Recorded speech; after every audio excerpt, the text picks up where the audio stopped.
നമസ്കാരം. സോഡിയാക് മീഡിയയിലേക്ക് എല്ലാ പ്രേക്ഷകർക്കും സ്വാഗതം. 2024 മാർച്ച് മാസത്തെ രേവതി നക്ഷത്രക്കാരുടെ നക്ഷത്രഫലമൊന്ന് പരിശോധിച്ച് നോക്കാം. ഏറ്റവും നല്ല അനുകൂലമായിരിക്കുന്ന ഗുണഫലങ്ങൾ അനുഭവിക്കാനാണ് രേവതി നക്ഷത്രക്കാർക്ക് ഈ മാസത്തിൽ യോഗം കാണുന്നത്. കാരണം 10 രൂപയുടെ പ്രവൃത്തി എടുത്താൽ 15 രൂപ കിട്ടാനുള്ള യോഗമുള്ള മാസമാണ്. ലഗ്നാധിപതിയായിരിക്കുന്ന ചന്ദ്രലഗ്നാധിപതിയായിരിക്കുന്ന വ്യാഴൻ ലഗ്നത്തിൻ്റെ രക്ഷാസ്ഥാനത്ത് നിൽക്കുന്നത് കർമാധിപത്യം വഹിച്ചായതുകൊണ്ട് സ്വയം മുന്നിട്ട് ചെയ്യുന്ന എല്ലാ പ്രവൃത്തികളിലും വിജയിക്കാനായിട്ട് യോഗമുള്ള സമയമാണ്. അത് കാരണം കൊണ്ട് തന്നെ നല്ല രീതിയിലുള്ള അനുകൂലമായിരിക്കുന്ന ഗുണഫലങ്ങളും സാമ്പത്തികമായിരിക്കുന്ന നേട്ടങ്ങളും അനുഭവിക്കാനായിട്ട് സാധിക്കുന്നതാണ്. ഭവനസുഖം അനുഭവിക്കാനായിട്ട് സാധിക്കുന്നതാണ്. ദാമ്പത്യ സുഖം അനുഭവിക്കാനായിട്ട് യോഗമുണ്ട്. ഭാര്യാഭർത്താക്കന്മാരുമായിട്ട് വിനോദസഞ്ചാരം, അതുപോലെ തന്നെ പുണ്യക്ഷേത്ര ദർശനം മുതലായിട്ടുള്ള കാര്യങ്ങൾക്കൊക്കെ യോഗമുണ്ട്. വിദേശത്ത് പോകാൻ യോഗമുള്ള സമയമാണ്.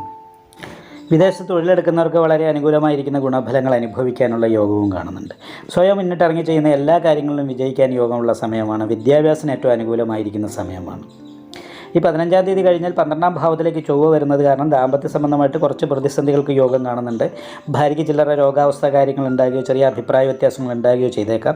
അനാവശ്യമായിട്ട് കുറച്ച് യാത്രകൾ വേണ്ടി വരാനും ചിലവ് കുറച്ച് വർദ്ധിക്കാനും യോഗമുണ്ട് 15-ാം തീയതിക്ക് ശേഷം. അപ്പോൾ ഇങ്ങനെയുള്ള കാര്യങ്ങളൊന്ന് ശ്രദ്ധിക്കണം. കാരണം ഏഴര ശനിക്കാലം തുടങ്ങിയത് കാരണം കൊണ്ട് ഏഴര ശനിയുടെ ദോഷത്തിന് പരിഹാരമായിട്ട് ശനീശ്വരൻ നീരാഞ്ജനം വഴിപാട് ചെയ്താൽ മേൽപ്പറയപ്പെട്ട ദോഷത്തിന് പരിഹാരം വരുന്നതാണ്. സധനോ അന്ത്യ എന്ന് പറയുന്ന യോഗം ചെയ്തിട്ടാണ് 12-ാം ഭാവത്തിൽ ശുക്രൻ നിൽക്കുന്നത്.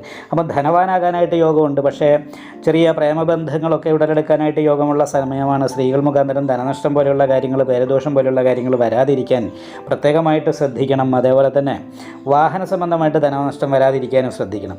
തൊഴിലിൻ്റെ കാര്യത്തിൽ അഭിവൃദ്ധിയാണ് കാണുന്നത്. തൊഴിലിൻ്റെ സ്ഥാനക്കയറ്റത്തിന് യോഗം കാണുന്നുണ്ട്.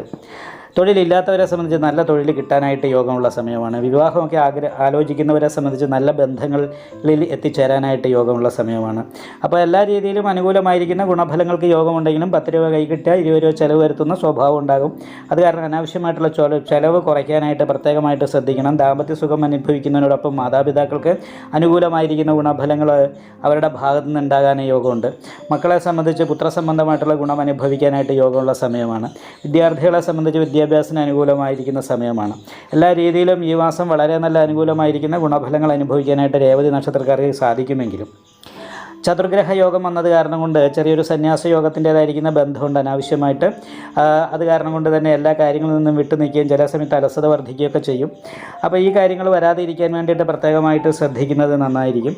പുതിയ വാഹനം വാങ്ങാനായിട്ട് യോഗമുള്ള സമയമാണ്. അതേപോലെ തന്നെ നൂതന വസ്തുക്കൾ വാങ്ങാനായിട്ട് യോഗമുള്ള സമയമാണ്. യാത്രകൾക്ക് യോഗമുള്ള സമയമാണ്.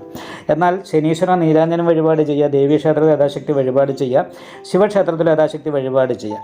എങ്ങോട്ട് ഇറങ്ങി പുറപ്പെട്ടാലും ആദ്യം ഒരു തടസ്സം തുടങ്ങുന്ന സമയത്ത് ഉണ്ടാകാനുള്ള സാധ്യതയുണ്ട്. എന്ത് ചെയ്യുമ്പോഴും ഒരു തടസ്സം വരാം എന്ന് പറയുന്ന യോഗമാണ്. ബാധാസ്ഥാനത്ത് കേതു നിൽക്കുന്നത് കാരണം കൊണ്ടാണ് നാഗപൂജ ചെയ്യും. അതുപോലെ തന്നെ നവഗ്രഹ പൂജ ചെയ്യുന്ന ക്ഷേത്രത്തിൽ കേതുപൂജയൊക്കെ ചെയ്തിട്ട് മേൽപ്പറയപ്പെട്ട ദോഷം പരിഹരിച്ചു കഴിഞ്ഞാൽ ഈ മാസം നല്ല രീതിയിലുള്ള സാമ്പത്തികമായിരിക്കുന്ന നേട്ടവും മാനസികമായ സന്തോഷവും അനുഭവിക്കാനായിട്ട് രേവതി നക്ഷത്രക്കാർക്ക് സാധിക്കുന്നതാണ്. നിങ്ങൾക്ക് ഈ വീഡിയോ ഇഷ്ടപ്പെട്ടാൽ ലൈക്ക് ചെയ്യുക. നിങ്ങളുടെ അഭിപ്രായങ്ങൾ കമൻറ്റ് ചെയ്യാം. ജ്യോതിഷവുമായി ബന്ധപ്പെട്ട കൂടുതൽ കാര്യങ്ങൾ അറിയാൻ ഈ ചാനൽ സബ്സ്ക്രൈബ് ചെയ്യുക.